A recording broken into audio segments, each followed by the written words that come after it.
آسمان و زمین کے خالق کا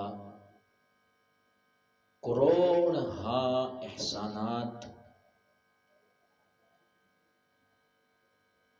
ہم گناہگاروں پر کہ ہمیں اپنے 1.25 لاکھ کم و بیش انبیاء میں سے اس نبی کے امت میں پیدا فرمایا جس نبی کے چہرے کے قسم رب العالمین نے اپنے اس لاریب کلام میں کھائی ہے، والضحیٰ۔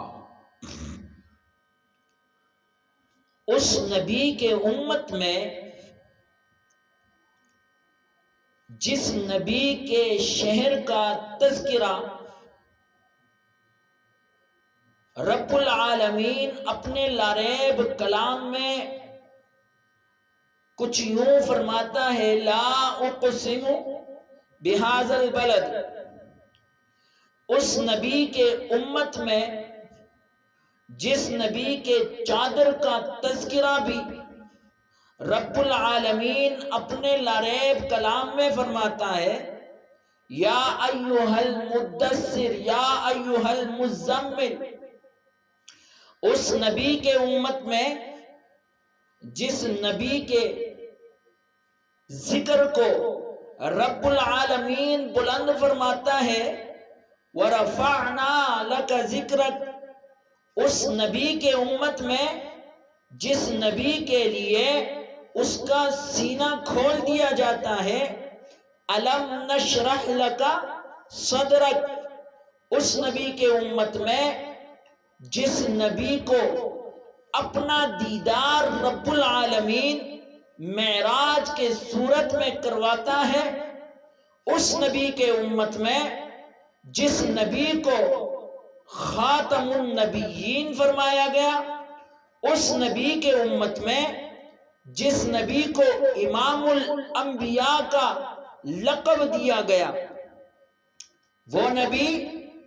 جو سارے نبیوں سے اعلیٰ،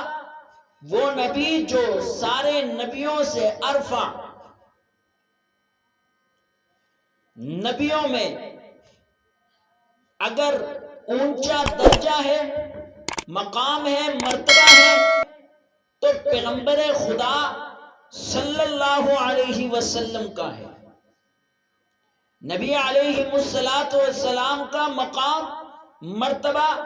تمام انبیاء کے مقام و مرتبہ سے ارفع ہے۔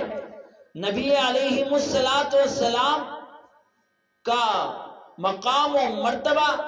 تمام انبیاء کے مقام و مرتبہ سے اعلیٰ ہے۔ اور مزے کی بات سنیے، جس طرح نبی تمام نبیوں سے اعلیٰ، اسی طرح امت تمام نبیوں کے امتوں سے اعلیٰ، جس طرح نبی تمام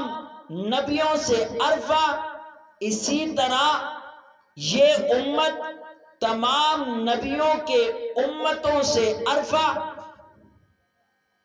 نبی علیہ السلام نے اس امت کے لیے تکلیفیں برداشت کی ہیں۔ نبی علیہ السلام رات بھر اللہ کے دربار میں کھڑے ہو کر امت کے لیے دعائیں مانگتا ہے۔ یہی نہیں بلکہ روز محشر جس کا نقشہ رب العالمین نے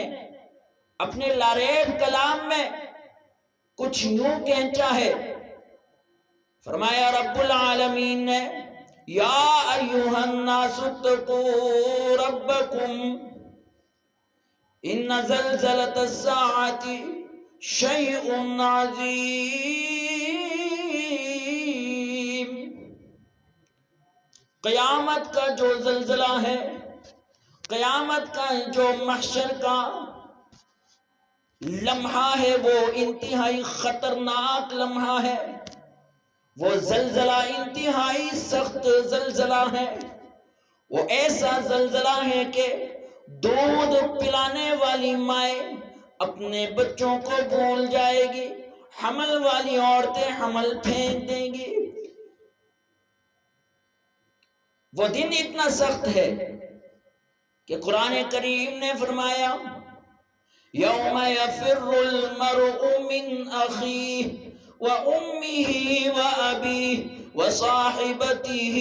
وبنیہ، بیٹا باپ سے، باپ بیٹے سے، بیٹی ماں سے، ماں بیٹی سے، رشتہ دار سے، حتیٰ کہ انبیاء بھی اپنے امتوں سے درگزر فرمائیں گے۔ ہر کوئی نفسا نفسی نفسا نفسی، ہر ایک کے زبان پر نفسا نفسی کا عالم ہوگا، ہر کوئی اپنے ہی فکر میں ڈوبا ہوا ہوگا، لیکن ایک ذات ایسی ہے، ایک ہستی ایسی ہے جو اس وقت بھی اپنی فکر کیے بغیر اپنے امت کا نام لے رہی ہوگی، یا امتی امتی۔ اور وہ ہستی کس کی ہے؟ وہ ہستی پیغمبر خدا محمد مصطفیٰ احمد مجتبی رحمت للعالمین صلی اللہ علیہ وسلم کی ہے۔ محترم سامعین، اللہ کا انتہائی عظیم فضل و کرم ہے اس امت پر، ہم گناہگاروں پر، کہ ہمیں اس نبی کے امت میں پیدا فرمائے۔ اب نبی نے اتنی تکلیفیں برداشت کی امت کے لیے،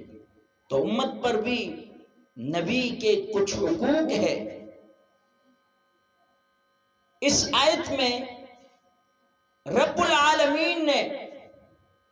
امت کو مخاطب کر کے پیغمبر خدا محمد مصطفیٰ احمد مجتبی گنبد خضرا کے مکین صلی اللہ علیہ وسلم کے ایک بڑے حق کا تذکرہ فرمایا ہے۔ فرمایا رب العالمین نے یا ایہا الذین آمنوا صلوا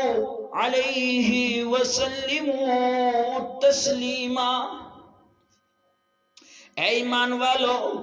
درود و سلام بھیجو اس پر۔ درود و سلام، درود فارسی کا لفظ ہے اور عربی میں صلاۃ کہتے ہیں، معنی صلاۃ اور درود کا رحمت، یعنی رب العالمین امت کو مخاطب کر کے حکم یہ دے رہے ہیں کہ نبی اکرم رحمت دو عالم صلی اللہ علیہ وسلم کے لیے دعائے رحمت مانگو،